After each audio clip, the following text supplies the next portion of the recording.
Ta-da!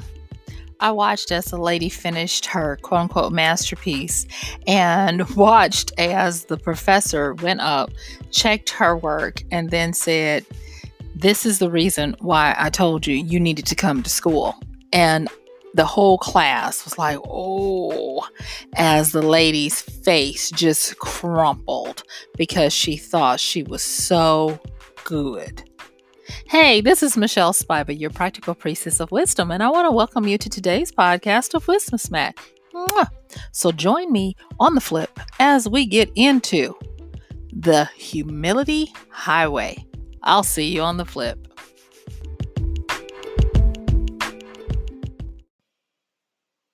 Alrighty. So the story on the A part was from when I was a little kid in cosmetology school. I was 15, and this was my first time seeing egos clash because when you put a lot of creatives and artists in a room and give them rules, this is what you get. To make the long story short, we had a hothead who thought they knew it all when it came to their artistry and craft of hair. And they got taken down a peg by the professor when they insisted that they did not need to do all of this training. And the instructor was like, "Okay, we'll do this haircut and I'll check it. And if you do right, I'll see." And it was, oh my God, it was bad because we could already see that what they were doing was they would cut and look, cut and look. And the class had already gone through the rudimentary skills of cutting hair and cutting a basic haircut and learning the geometry, the angles, and all the different things that you take into consideration when you're cutting hair. And this person had not been there because they thought they were too good. So, yeah, it went about as good as you could expect. And yet, and still, I see that happen every day, that people confuse talents, gifts, and affinities for skills, training, and education.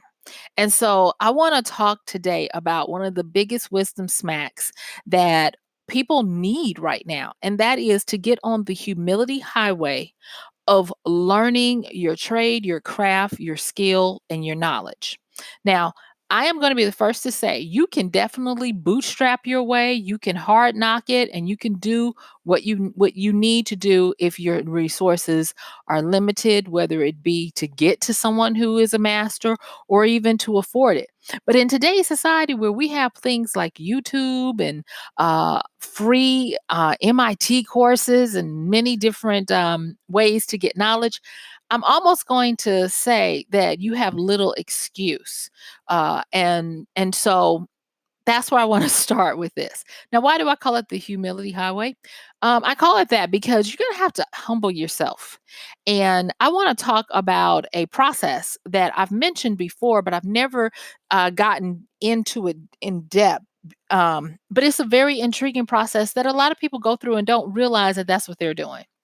And that is the three-step process or the journey of the apprentice to master. Okay. And I'm bringing this up because right now I am still hearing and people are reaching out to me of people who have had comfortable livings and jobs for years, decades. And because of downsizing and different technologies, companies that were so stable and were always going to quote unquote be around because they're cutting edge and they still are letting people go. And it's not because the companies are doing badly, it's just that what they needed them for is becoming obsolete. And thus, I am seeing a lot of people flooding LinkedIn and the job market, and they are trying to get these upper level positions uh, for jobs that are becoming scarce because when you got a lot of supply and a little bit of demand, it's not pretty out there. And so this is to help you if you are trying to figure it out, like how do I rebound or how do I get ready for the next wave? You can tell in your gut if you're on a job and it's looking murky and every time you look around they're either doing layoffs or offering early retirements or whatever it is. This is probably telling you that you're going to have to get on the humility highway in a minute. All right. Now, I like to use the word highway and not freeway or superway or road, because with a highway, it's a journey. And it's not necessarily a straight path. It can be winding, but it will get you to where you want. All right. So now let me just talk a little bit about this whole apprentice to mastery kind of thing. Okay.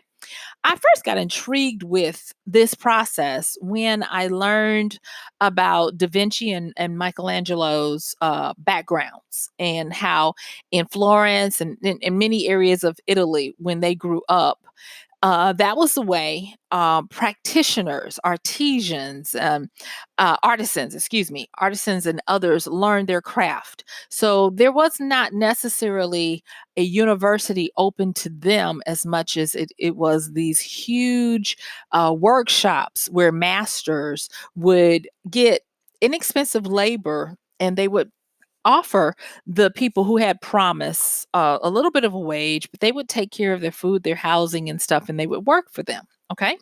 So the biggest thing going up, through that rank was to prove yourself.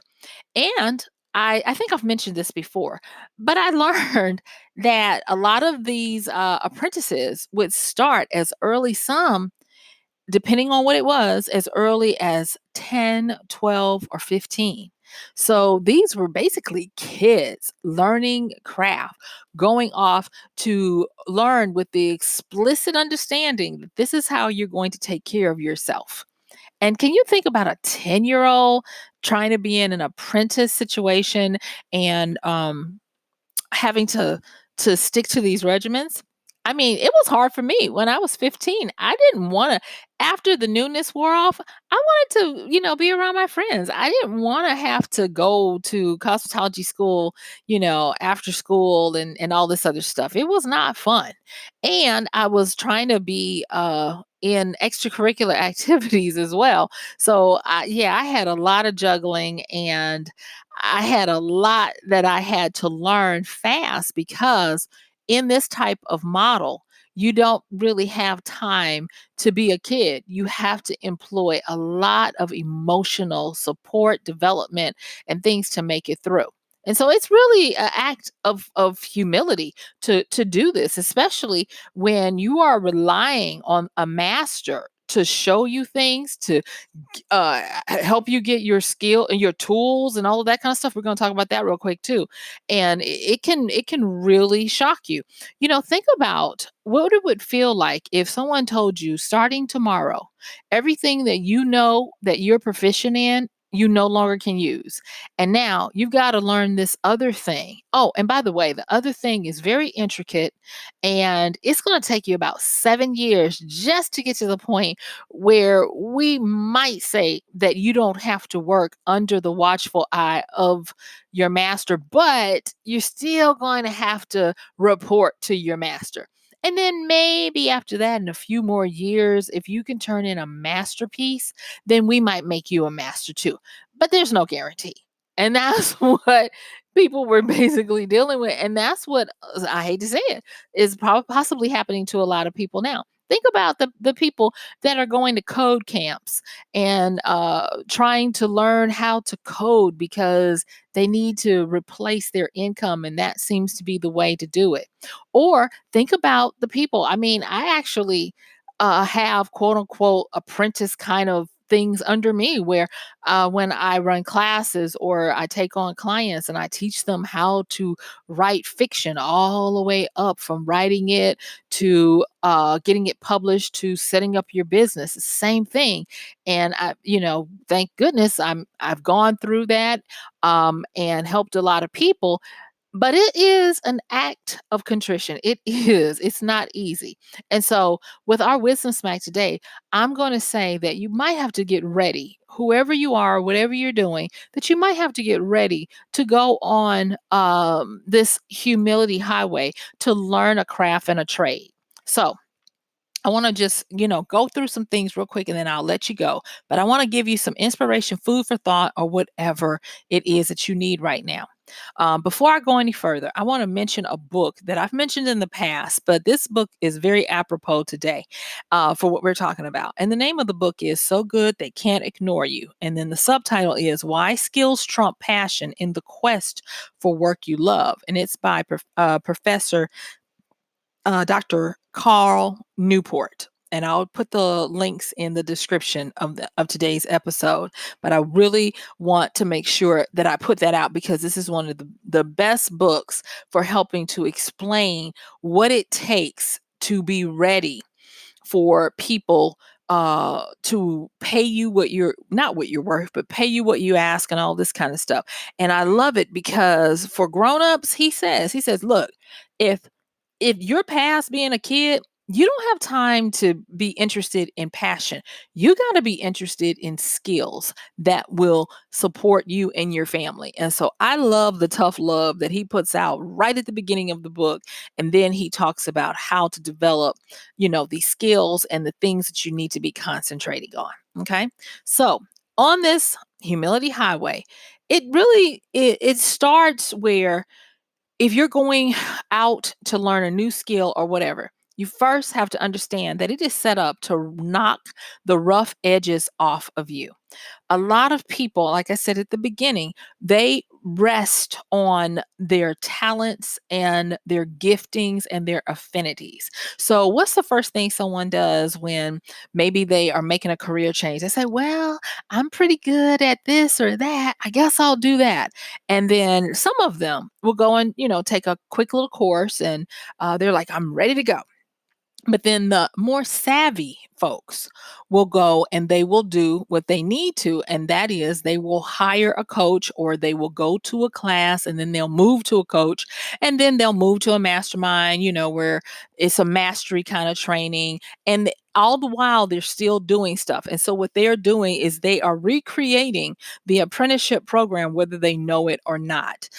Case in point, talked to a person the other day who is doing this. And I was so impressed with their wisdom that they were like, I know I need this. Yeah, I might like real estate and land, but I know I need to do this. And they even talked about humbling themselves.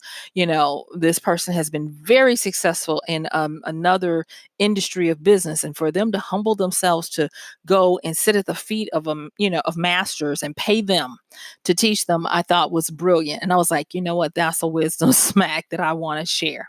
And so then the next thing is on this thing, you're going to have to learn how to deal with the master's tools dilemma. Now, this is something that I learned fairly recently, but it made all the sense in the world. And the master's tools dilemma is such as this, and that is you can't use fully use the tools that the master uses to effectively do anything because they're the master's tools. And what happens when you try to learn something? Think with me, you guys. You go in and you learn, maybe they give you a curriculum and they give you, your starter kit, tools, whatever it is, and then you have to work with them. Well, the first thing you're going to notice if you're doing the work is that everything is going to feel awkward, frustrating. It's going to feel cumbersome and you're going to be clumsy, and it's not going to be a good thing. Then for some, depending on what you're going to be doing, you're going to be taught to do things the way the master does them. I am left-handed. And so because I am left-handed, a lot of times when I was having to learn stuff practitioner wise, I was being taught by a right-hander. So not only did I have to try to mimic what they were doing, but I had to mirror it and reverse it and even teach myself, okay, they did this, and all of this, and it was hard. And they had no patience. They were like, look, you got to figure it out. I can't teach you left-handed. You got to figure it out. And so that's part of the master's tools dilemma, that everything they do, you're not going to either be willing or able to do it because it's not your style. So in the meantime and in between time, you still got to learn it how they do it enough before you break it, before you start doing your own thing. And that's really hard for a lot of people because for some folks, they just have a natural gifting where they can be like, this, you don't need to do all of this to achieve that. And they might very well be correct. But in the meantime and in between time, when you're starting out, especially as an apprentice, you got to learn how to do it how the master does with the master's tools. And it's not going to be fun. And you're not going to ever probably be as good as the master using their tools. So learn the basics, the foundations before you reject it and learn enough so that you know how the master teaches it. And then you can start changing it around. Okay. I hope this is resonating with somebody. And thank you for sticking with me. So, the next thing I want to talk about is how to start moving through this process. So I've talked about, the apprentice, and then there's a next stage called the journeyman, and then after that is the master. So there are three stages. You may know them differently as assistant, associate, and then full. So if you are training to be a scholar or teacher or whatever, you would see those types of things: assistant, associate, I mean, excuse me. Yeah, assistant, associate, and then full. I even see it when I am watching Bon Appetit, how they give different titles, and then they have like assistant, associate, and then they have senior instead of full. So you see this model all over the place. And trust me, people have had to humble themselves and work through it to move through those levels. And I just kind of want to make sure that you are aware that if you are in the predicament where you got to change careers, you got to start from the bottom, but you also have to humble yourself and not let your ego put you out there where you think that you know what you're doing. Because there are a lot of people who are out there and they don't realize they're doing shoddy work, and they don't realize that the reason why it's so hard for them to get it going in the industry is because they're quote unquote, like we like to say it in the South, your slip is showing, meaning that you might be good, but you're not polished. And that's the next thing that I want to talk about on this humility highway. There is apprentice's test, if you will, and that is you aren't ready to go out on your own until you know how to make or use the right tools, you know how to employ the right skills, and those talents and gifts that we talked about before, you've perfected them enough to be able to survive on your own.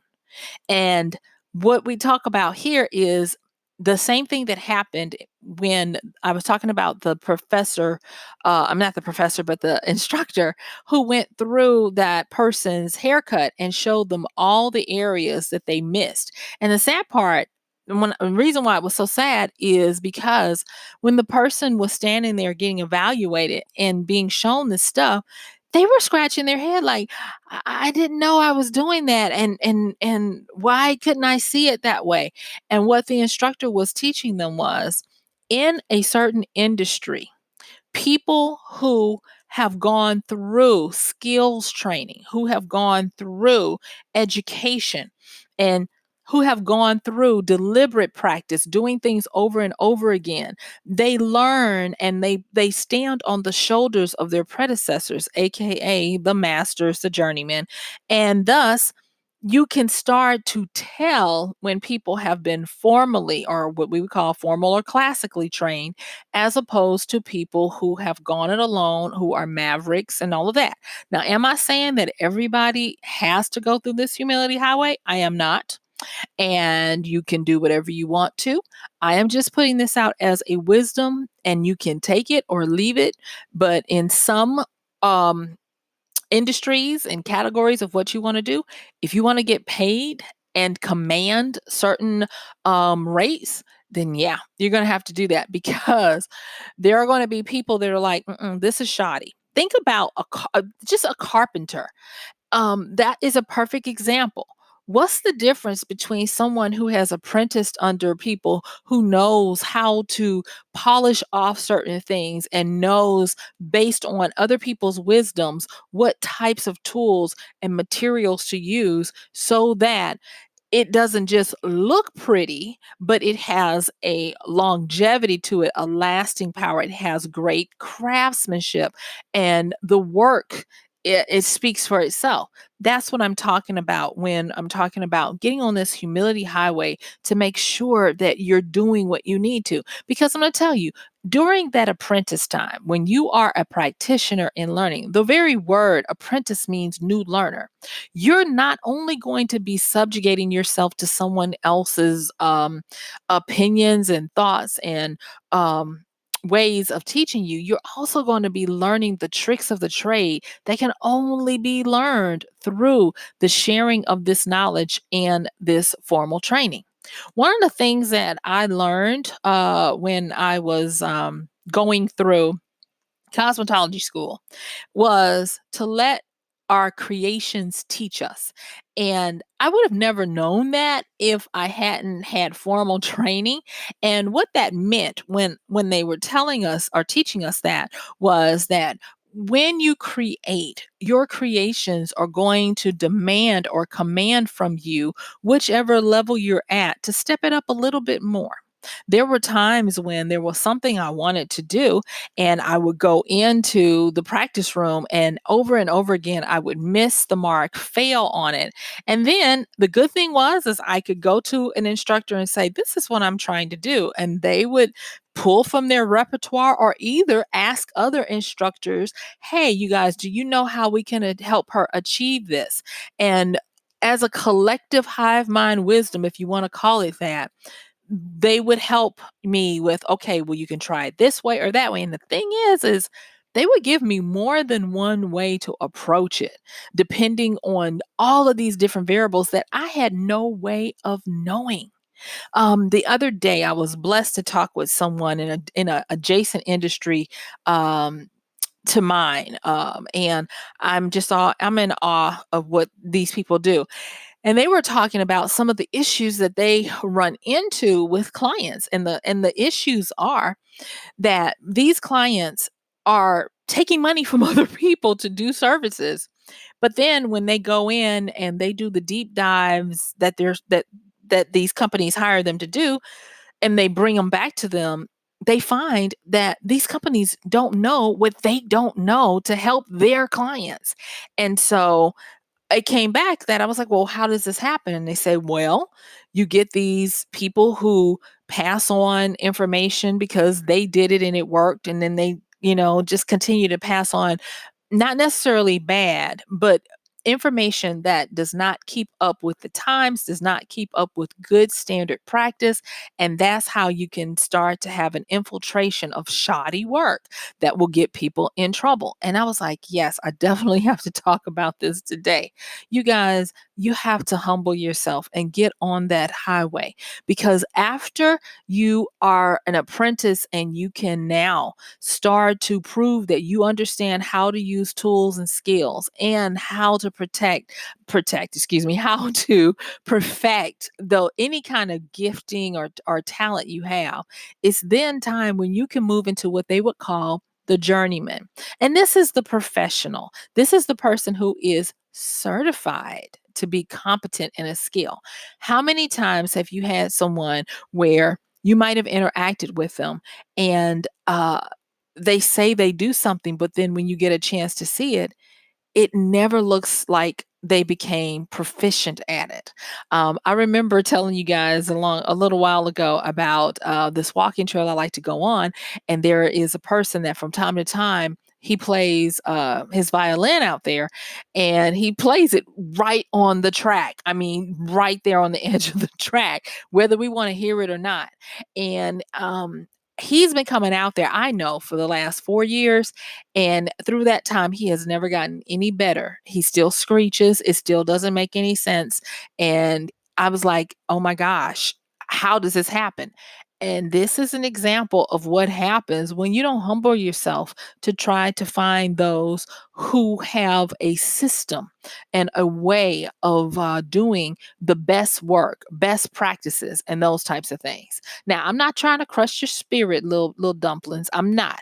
I'm simply saying that if you find yourself in this predicament where you know it's time to make a change and you got to learn some new skills, as soon as you can, try to find those people who are professional and who are consistently doing the work. They don't have to be killing it, but people have no problems giving them money and they don't come and ask for refunds. Okay. So I'm going to just say that. All right. And so, with the last few minutes that we have, I kind of want to talk a little bit more into moving through this journeyman to mastery level, because everybody thinks that, oh, I'm going to just master this. And they don't understand what it takes to become a master. For the most part, mastery is after you have presented a masterpiece and people recognize that. Usually, it's something like if you're working on a PhD, you have to present a dissertation. If you are becoming a medical doctor, you have to pass your residency boards and all this other stuff. There are always barriers that move you from a professional to a master. And it's not necessary, again, I'm not saying, don't say, Michelle said you can't be a master unless all these other people agree with you. I'm not saying that. But what I am trying to get you to understand is that you can't take it lightly. And don't just think, oh, I'm going to do this. Too many times I see people who buy a home study course. There's nothing wrong with the home study course. I sell them. But they buy a home study course and then some of them promise, oh, you'll be able to do this skill in just one weekend. And everybody else in the industry has been doing it 5+ years. And you think over a weekend, you're going to be able to charge or produce the kind of work that they have been producing. Please, you guys, do not get sucked into that. All right. So with the master, there's also a lot of other stuff that you have to take into consideration. In the classical model, the master was the person who was responsible for overseeing the training of a lot of these apprentices. They had their own shop, and wherever they were located, they were basically the person who was putting their neck on the line for whatever these apprentices churned out. And if the apprentice did something wrong, guess who had to fix it? The master. And so there is more to it than just being able to puff your chest out and say, I'm a master. No, when you get into this mastery role, you're responsible for other people. You're responsible for getting them to certain levels. Most people say, oh, I'm fine with just being a professional, the journeyman, because they don't want that responsibility. Because with much comes much responsibility, Spider-Man. So I really kind of wanted to just put this out here. So, in my last few minutes, I'm going to go back through and talk just a little bit about the summary of what we've gone over today. I talked about the book So Good They Can't Ignore You: Why Skills Trump Passion in the Quest for the Work You Love by Cal Newport. I'm going to drop the link in the description. And then I also talked about how on the humility highway, you have to understand that part of this is about knocking the rough edges off of you to be able to teach you how to get some polish and some professionalism to whatever it is that you're going to be doing. And it's okay if you want to get out there first, if you're limited by resources, but I'm going to encourage you as soon as you can, pay for the resources and get the professional help. It will only do you a major solid. And be willing to understand that you cannot coast on talent and gifts alone. It will not work. No, it just will not. Understand that you're going to have to truly learn how to build your skills and how to use the tools of the master first, and then your own tools. And as you're doing that, be willing to become a new learner, as in an apprentice, and understand you're not ready to go out on your own until you're able to use your own skills and your own tools in a perfected way, so that you don't bring shame on yourself or on the person mastering over you. Now, of course, masters can also be called mentors and coaches. There are many different ways that we look at them, but for the most part, I would encourage you, especially if you are finding that you need to change careers and jobs, do it the right way as soon as you can. Get some type of accountability. Okay. And so, with that being said, I'm going to encourage you to not shirk away from what might seem like enormity, but understand that you can do this. And I hope that this is helping you guys. I hope that this is going to help steer you in the right way, because wisdom is always standing there waiting, for you to say, okay, I'm ready to go. And doing this is only going to help you. All right. So, yes, my time is up. I thank you for yours. This has been Michelle Spiva, your practical priestess of wisdom, with another wisdom smack. And I'm going to encourage you to go on and buck it up, buttercup, and get on the humility highway. And thank you so much. Don't forget to use our Amazon link at michellespiva.com/AMZ for all your Amazon shopping. And you guessed it, I'm going to see you tomorrow. Bye.